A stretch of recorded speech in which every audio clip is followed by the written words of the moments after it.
దేశంలోని మారుమూల ప్రాంతాల్లోని ప్రజల ఆరోగ్య సంరక్షణ అవసరాలు తీర్చడం నిత్య సవాలుగా మారుతుంది.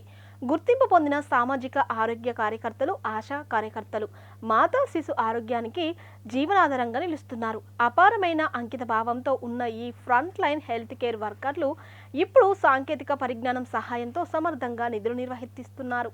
నవజాత శిశువుల ఆరోగ్యాన్ని పర్యవేక్షించడంలో విప్లవాత్మక మార్పులు తీసుకువచ్చిన వాధ్వాని ఏఐ అభివృద్ధి చేసిన శిశు మాపన్ను వినియోగిస్తూ సమర్థవంతమైన సేవలు అందిస్తున్నారు. శిశువుల ఆరోగ్య పర్యవేక్షణ శిశు మాపన్ అనేది నవజాత శిశువుల ఆంథ్రోపోమెట్రిక్ కొలతలు, ఎత్తు, నిలబడినప్పుడు, కూర్చున్నప్పుడు, బరువు, బాడీ మాస్ ఇండెక్స్, నడుము చుట్టుకొలతను రికార్డ్ చేయడంలో ఆశా వర్కర్లు సహాయపడడానికి రూపొందించిన అత్యాధునిక పరిష్కారంగా ఉంది. ఈ కొలతలు పిల్లల ఆరోగ్యం సంరక్షణకు కీలకమైన సూచికలుగా ఉంటాయి. సాంప్రదాయకంగా ఈ కొలతలను సేకరించడానికి ప్రత్యేక శిక్షణ, పరికరాలు అవసరమవుతాయి. కానీ దీనివల్ల సేకరించే డేటాలో ఖచ్చితత్వంలో లోపిస్తుంది. ప్రస్తుతం స్మార్ట్ ఫోన్ వినియోగం పెరగడంతో శిశు మాపన్ ద్వారా ఈ సవాలును అధిగమించే ప్రయత్నం చేశారు.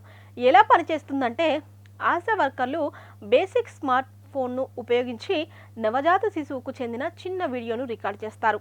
రియల్ టైంలో ఖచ్చితమైన కొలతలను అందించడానికి ఇందులోని ఏఐ వీడియోను ప్రాసెస్ చేస్తుంది. బేసిక్ కెమెరా సామర్థ్యాలతో పాటు పాత స్మార్ట్ ఫోన్లలోని పనిచేసేలా ఈ యాప్ను రూపొందించినట్లు నిర్వాహకులు తెలిపారు. ఇది భారతదేశం గృహ ఆధారిత నవజాత శిశు సంరక్షణ HbNc కార్యక్రమానికి అనుసంధానమై ఉంటుంది.